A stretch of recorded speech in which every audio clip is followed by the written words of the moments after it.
make sure you go over here and subscribe to my live stream channel.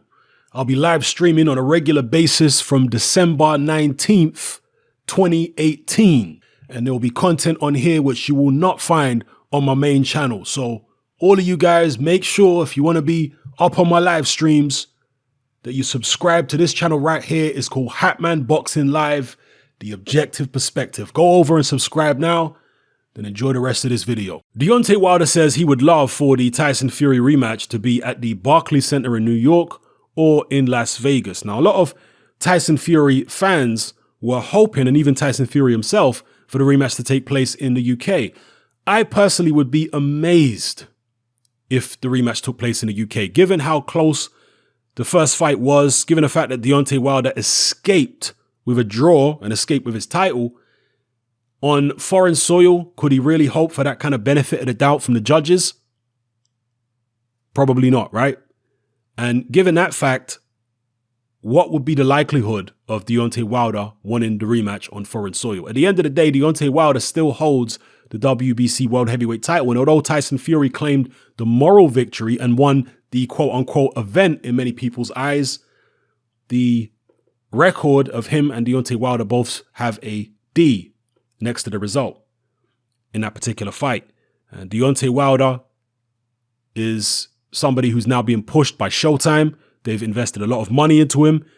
I'm sure Al Heyman has invested a lot of money into him. They want to try and milk this cow for as long as they can.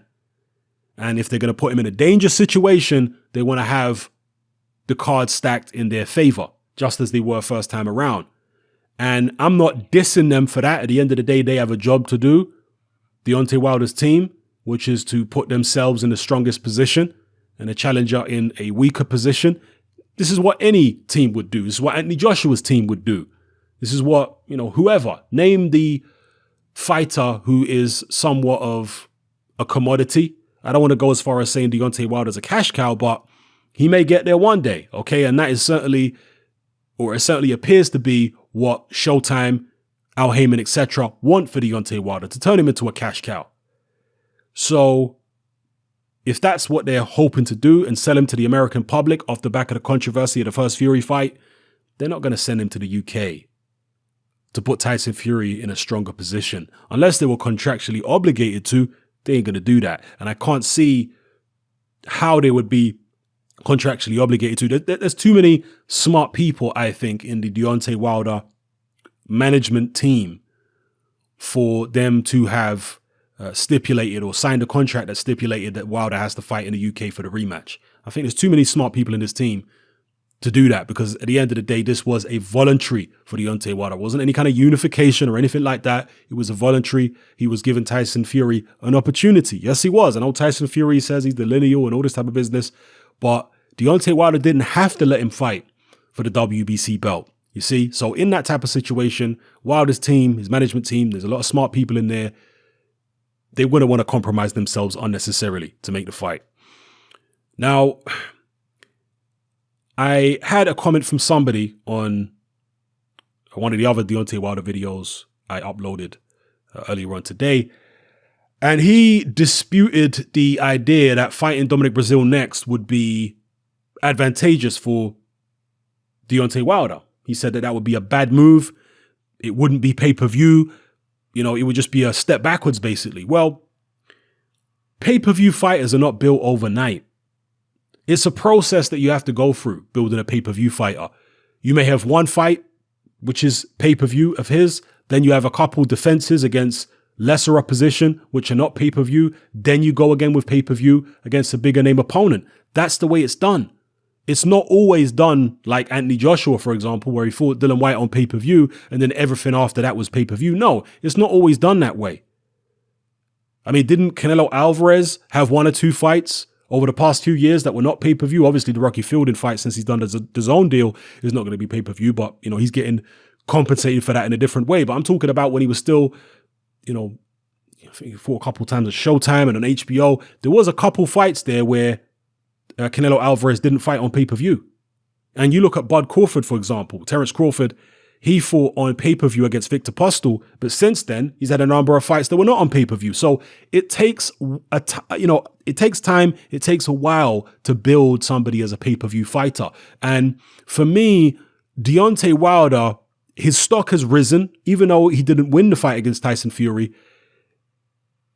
I think it has stoked up the fire of this UK versus US boxing rivalry, which has developed over the past few years. It's stoked up that rivalry, and people tend to get very patriotic in these situations, and they're going to look at the first Wilder Fury fight, and a lot of people are going to start rallying behind Deontay Wilder, American people I'm talking about. So I think Deontay Wilder will have a lot more support now in the United States. He's certainly got a lot more exposure than he's ever had before. So if he was to fight a Dominic Breazeale, his mandatory challenger, it could be basically a Deontay Wilder showcase.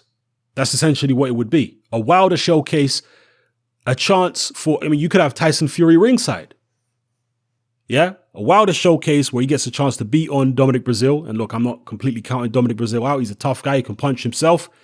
But an opportunity for Deontay Wilder to practice on a very big guy in Dominic Breazeale, who's a similar kind of size to Tyson Fury. Nowhere near as good, obviously, but a similar kind of size. And he could experiment on the kind of things he wants to do against Fury in the rematch.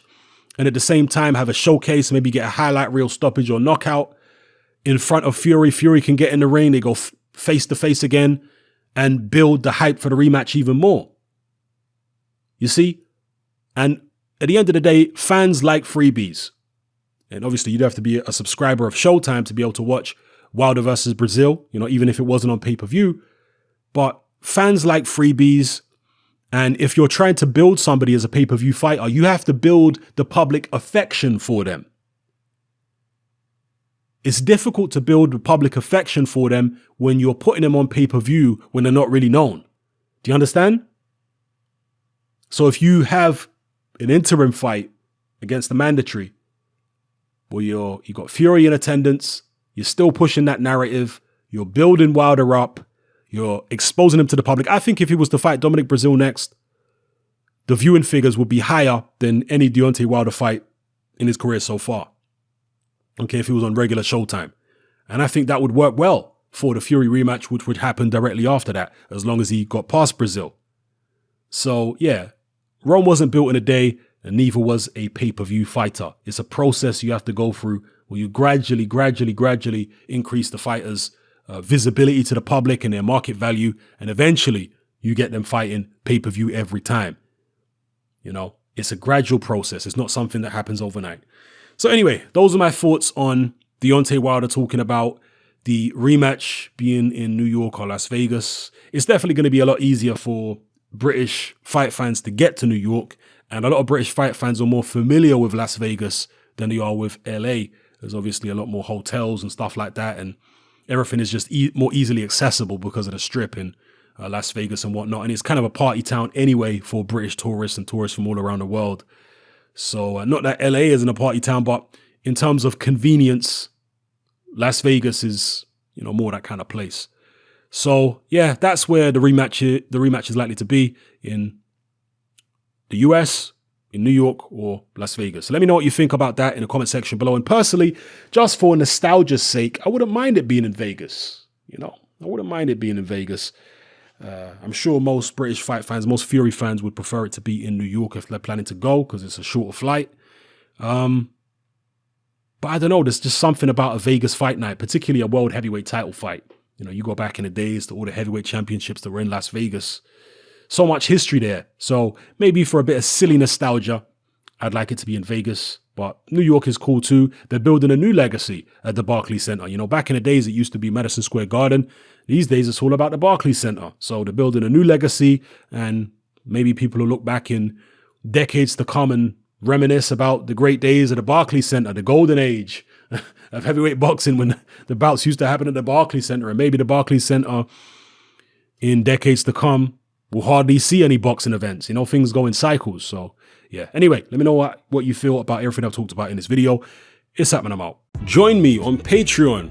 I upload a minimum of 2 podcasts every single week, covering a wide variety of controversial topics, as well as live stream Q&A sessions. Take a look on screen right now at some of the podcasts I've produced so far.